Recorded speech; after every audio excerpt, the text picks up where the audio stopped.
Remember the end of Avengers Infinity War when Thanos snapped his fingers, disintegrating half the planet? Well, it would seem something else fell victim to an unfortunate end: the MCU's resilience to virtue signalling. The Marvel Cinematic Universe has been going strong for over a decade now, and for the most part it's captivated audiences with their action-packed superhero films. But I think it's fair to say we're at a bit of a turning point now. Avengers Endgame is due to release in late April, concluding the epic battle against Thanos.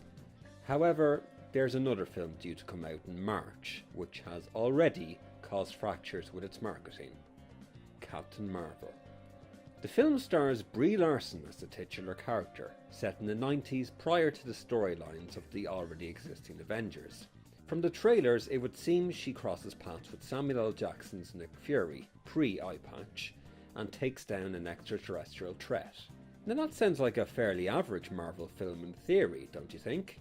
There's only one issue: the marketing.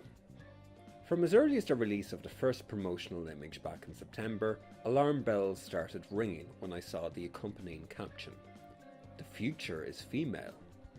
Brilliant, we're going down this road again. I guess there were no lessons to be learnt from Ghostbusters, Star Wars, Star Trek Discovery or Doctor Who. Anyone with a dissenting opinion was clearly a bigot with their masculinity threatened. But surely Marvel would tone down the radical feminist overtones, or at least encourage the cast not to spout out ideological drip. No, scratch that. Brie Larson doubles down on the narrative and continues to dig holes for herself. According to an interview with InStyle magazine, Larson's contribution to the MCU is her own type of activism. Great. The more and more Larson opens her mouth, the more you realise how much of a conceited zealot she really is. She caused controversy in the wake of Stan Lee's passing back in November, when everyone was expressing their condolences and posting tributes on social media. This was Brie's contribution: "Way to make it all about yourself." The post was swiftly deleted, but don't think people haven't forgotten Brie. Larson has only continued to fortify her stances when making comments such as reviewers being overwhelmingly white males. What ethnicity are you again, Brie? Do you really think this is a good move to promote the film? The Hollywood Reporter ran with the article: "Brie Larson can't save all of womankind, but she's doing her best." Give me a break. There's nothing groundbreaking about this. Sarah Connor in the Terminator films, Ripley from Alien, Furiosa in Mad Max Fury Road. Just a couple of examples of successful female leads in film. The selective memory of the mainstream media for the sole purpose of suiting their narrative speaks volumes. I don't remember Gal Gadot spewing out radical feminist propaganda when promoting Wonder Woman. The film stood on its own merits. But you gotta hand it to Brie for her philanthropy, pushing a fundraiser for disadvantaged girls to see Captain Marvel.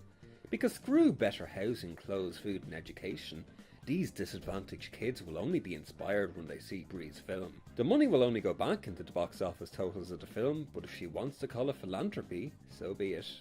The sad thing is, this was inevitable.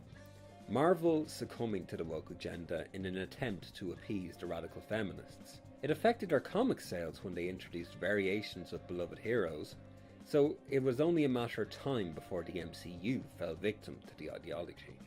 We're still waiting for a standalone Black Widow film. You had every opportunity to commission the film between 2010 and now, but no, they're keeping to the woke route with their suitably indoctrinated feminist. I'm still in disbelief that Black Panther was nominated for Best Picture for this year's Oscars. The film was decent, but the media narrative completely morphed the message. Not much else to say from here other than get your popcorn ready to see the predictable backlash ensue when Larson or the film's director has a go at the toxic Marvel fans in classic SJW fashion. And wouldn't you know it, legacy media are already hitting out against the so-called toxic fans or man-babies for not being interested in seeing the film and accusing them of review bombing the film on Rotten Tomatoes. Despite the fact the film hasn't even come out yet, they can only express whether they're interested or not in seeing the film. It's not as if journalism is about telling the truth or anything. We can stretch things out to suit our narrative, and the sheep will only follow and believe our story. Remember when journalism used to be about objectivity? Yeah, I miss those days too.